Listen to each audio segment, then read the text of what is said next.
Hello, Embird friends. This is WeQuilt Studio coming to you with another quick tip for Embird. And somebody on Facebook asked how to convert a, an image, like a JPEG or a PNG, to a vector object so that we could use it in Embird Studio. So I'm on Pixabay here, and even though I can download this for free, I usually don't. I just don't trust downloads. So I'm just going to right click on it and copy it, copy image. I could save it too, but I'll just copy it. And what I'm copying is just an image, obviously, so it's not a vector or anything like that. And what I'm going to do is I'm going to take it into Inkscape, which is a free vector software. And if I had saved it from that website, then I would just do File, Open. But since I just copied it, I can do Control V or Edit, Paste, either one. So I'll just do Control V. And there it is there. And I'm going to hit the number 3 on my keyboard to bring it into view. And then what you want to do is you want to make sure that it's selected. It is selected. If I click outside, it's unselected. I'm going to go ahead and bring her down into the page, and I'll hit 3 again on my keyboard. And so she is selected. And Trace Bitmap is already open on the side here, but if it weren't, you'd go to Path, Trace Bitmap. That just means it's going to trace this and turn it into a vector. So usually I use single scan brightness cutoff, but if you wanted multicolor, you'd click multicolor and then you have other choices. And I don't use pixel art. So we're going to go to the single scan brightness cutoff. And the threshold, the default is 0.45. And that looks pretty good. If you needed it to be, deeper to capture more, you can go up to 1.0. 0.99 is the farthest you can go. But usually 0.45 is enough as long as your design is crisp. And this one was crisp to begin with. So, and you don't really have to update the preview if you have this checked, live updates. So whenever you change anything up here, if this is checked, it'll update here. And I usually leave these as the default and just hit apply and it'll show up over here. Okay, let's see. Yes, so I grabbed it and pulled it away. It's kind of hard to tell because it's black and white. So let me hit my minus button to zoom out. I'll get rid of this actually. Just drag that over. I'll hit 3 on my keyboard. And if I drag this over, then you may wonder, well, which one is the vector and which one's the image? Well, if I click on this, you look down there, it says image. If I click on this one, you look down here, it says path. So this is the vector, but it's okay. I can save them both together. And to bring it into Embird, you want to save it as an EMF. You can save it as an SVG, but I found that an EMF always works better in Studio Regular, Embird Studio Regular. And sometimes the SVG, you have to do some things to the vector before you bring it into Embird. We're not going to go into all of that right now. So we're just going to assume you're going to bring it into Embird Studio Regular. So I'm going to save it as an EMF. So File, Save As, And usually I'll just put it on my desktop, and the default is SVG, but just click on this, save as type, EMF, and I'll just say woman AI. It was AI generated, and then I'll save it. And this window comes up, and I just click OK. And then I go into Embird Studio, which I have it already on my taskbar. And I go to Design, Import Vector File. And I already had her saved under People. I'll just bring up that one. I could go to my desktop, but it was already here. And you'll see up here, it shows the EMF, but like this is the image. So that's the image is showing like solid black, you know, because it's a vector now. And this just kind of came with it. So we'll just click open.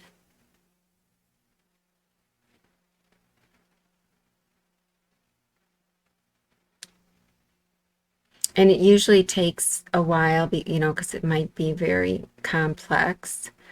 So here it is here. Oh, that's right. So the image didn't even come in. So these are just all vector shapes. And in Embird Studio, to bring it into view, you hold Control and hit 1. It actually didn't do it. Let's center it. Hold Control and Alt and C, and then Control 1. Okay.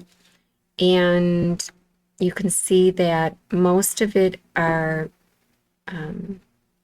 most of these little ones are the satins, but these up here, that's a fill and that's a fill. So it's auto digitized, but you can of course go in and edit it however you want. What I did with this is I actually saved it as an EOF design, save as, and I saved it just woman AI. Oh, that's right, because I saved it again in, hold on. Let me right click on this one because this was Studio Next. I brought it into Studio Next. AI Studio Next.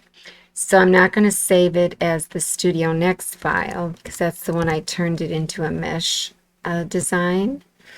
So I'll just save it as Woman AI, and I'll put Studio Regular down there so I know the difference between the two. So if you save it as an EOF, then you can take it into Studio Next. And like I said, I could have saved it as an SVG and just opened it up right away in Studio Next. So, but at any rate, I mean, I could, you know, of course, have this all be fill. You see it's a fill object with a bunch of holes. This one is a fill, but I opted for turning it into a mesh design in Studio Next. And I also edited this part here. I cut this so that the lips were separate. So I did a little bit of finagling with the design. And I think I also made this narrower, this area here narrower, but I didn't make this narrower. I should have, but I didn't. But you'll see then in Studio Next what I did. So we'll go into Studio Next, and here is the design after I worked on it just a little bit, hardly at all. But here's all of the satins. Okay, those I didn't even touch them. They were just auto-generated. Here's the lips that I edited. So, and then that there. and then the hair. So the hair is just a mesh object with all of these holes in it. So here you can see all the holes down here. Those are all holes. There's the mesh object. And then these are all the holes. And the, let's hit Control 1. The mesh that I used was, if I hit params, give it a minute to change, was mesh 47. So, and then I gave it a ripple effect, ripple, count of 5, so 5 of these in a range of 5 mils. So from top to bottom is supposed to be like a 5 mil. Actually, it would be from, say, from here to there is 5 mils. That's what range means. I thought that I changed the angle to 30, but I think I changed the angle here to 30. Now, on this tab is kind of like your overall tab, and I'm not sure if I had to change it here because as I look at it, it does kind of look like it's at 30 degrees. So I don't think I had to change it here, but just know that you may have to. I just forgot. But it looks fine the way it is. The only thing I would change, like I said, is I'd make this thinner again. Because then in 3D, I mean, it looks okay. But you'll notice that this one on the chin, I think it looks better than this.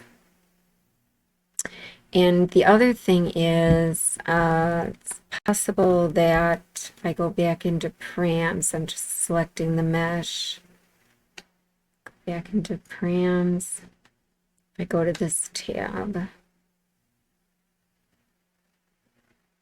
Okay, my min length was 1.5, and I included the contours, the inner and the outer.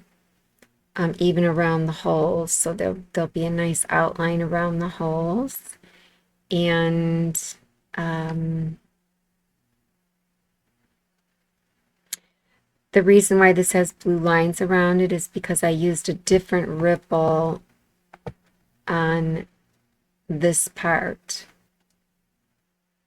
And it looks like I really made my scale on both of them at 30%. So it must have just been the ripple that I changed. Let's go and see. So just this one, hit params. My ripple, give it a minute. Okay, so the ripple on this one was 3 and 2.5. So my range wasn't as tall on this one. So this one must have been 5 because it's a bigger area. So I wanted it to show up a little bit better.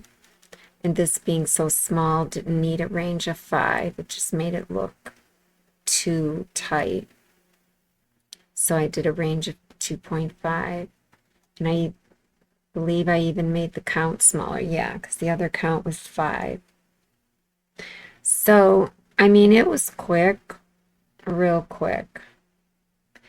And one thing I did want to mention, this is a 1 layer.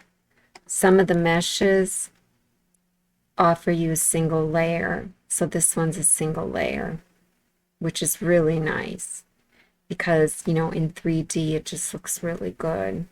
Doesn't look overly stitched or anything like that. And then with single layer, you always have contours. So it even says it above settings have no meaning for single layer fills, meaning if I were to go like this and say I didn't want the contours, it doesn't matter. When you choose single layer, you get the contours. But I wanted them anyway, so it doesn't matter. And then since I chose single layer here, this has no bearing. It's not a double layer. So it turned out pretty good. I mean, the only thing I would change would be this, but you know, just know that Studio Next won't open in EMF. So when you're in Inkscape, when you save it as an EMF, you have to open it in Studio Regular, save it as an EOF, and then open it in Studio Next as just a regular EOF. But then make sure that when you save it, like I almost messed up and saved over this that I already worked on. So make sure you save this as, say, Woman AI Studio Next, SN. And then the other one, you know, Woman AI Studio Regular, SR. Just so you know the difference. And again, like I said, I could have just saved this file, save as, and saved it as the default SVG, and maybe it would have come through just fine.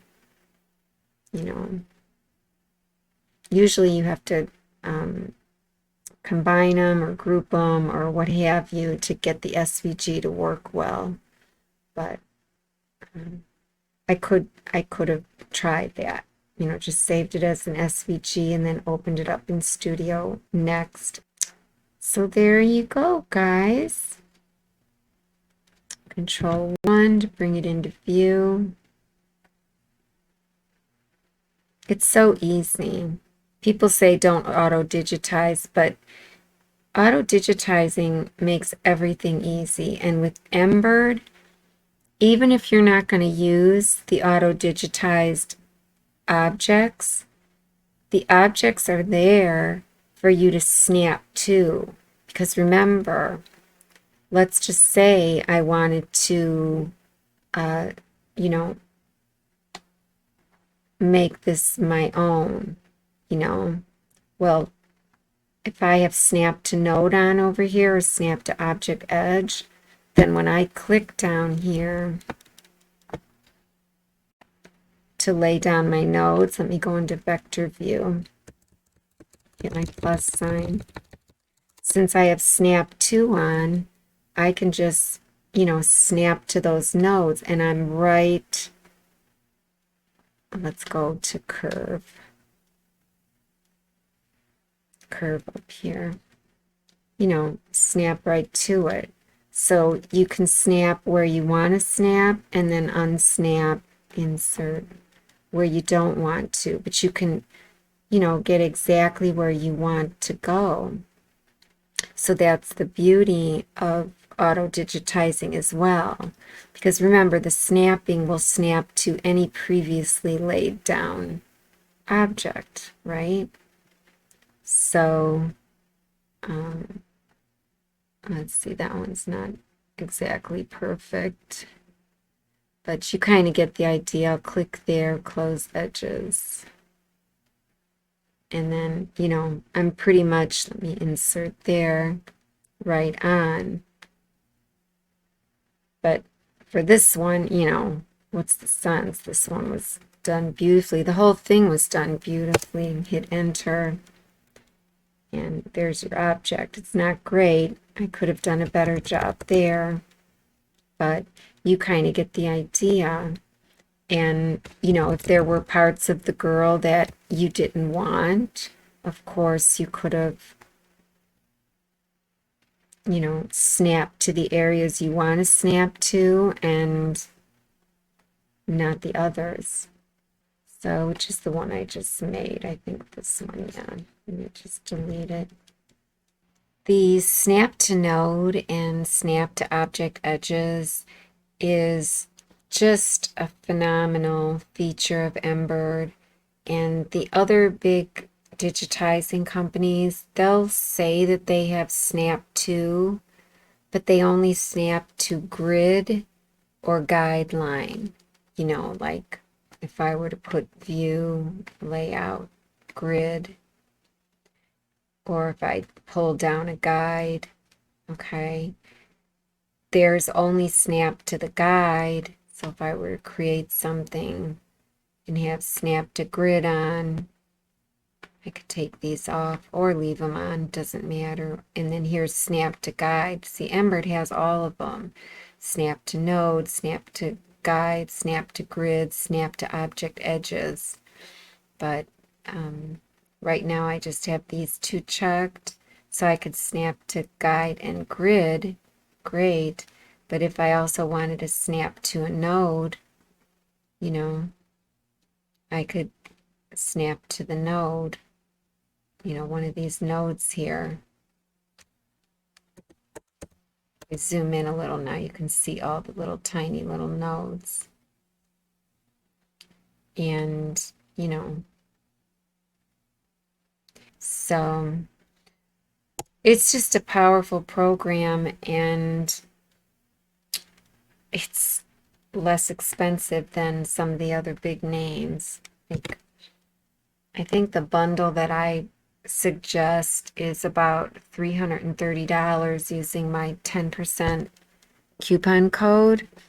And I believe the coupon code is in the description of my video, so it'll be down below. The bundle I suggest is Embird Basic, and then Digitizing Tools, which is Studio, and you get both studios. So Embird Basic, Digitizing Tools, Font Engine, so you can use all the fonts from your computer by just using your keyboard. And Iconizer. Iconizer lets you see your thumbnails of the design when you're in Windows Explorer. That's cheap. That's like 20 bucks. So, but you can get all of that. That's really all you need to have a full powered digitizing software. So compare that to some of the other big names. It's just a joke that, you know, why wouldn't you get Embird, you know? I've had it for, gosh, how long now? 20 years maybe? Tried the others and always came back to Embird. You can make requests to Embird for features, and like I was the one who requested this straight line mesh when they came out with Studio Next and all the mesh. He probably would have come up with it anyways, but I like jumped on it. Can we have a straight line mesh? And by the next update, he had it for us. He's done a lot of things that I've requested. I mean, what company does that? You know, they're just great, great people. All right, guys. So I hope this was helpful. And if you also would like to join my membership, there should be a link down in the description for that. And that's a pretty good deal too. It's like $10 a month, and you have access to 3 to 4 videos every month. So you just have access to it for that month, but then it's great because you can see if you want to buy it, you know, when the month is over. Plus you get educated for that month as well. So lots of fun, guys. Lots of fun. The free Inkscape, I believe their website is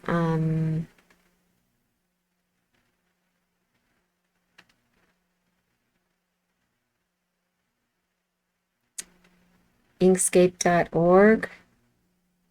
So I'll just copy that and I'll put the link down in the description for you.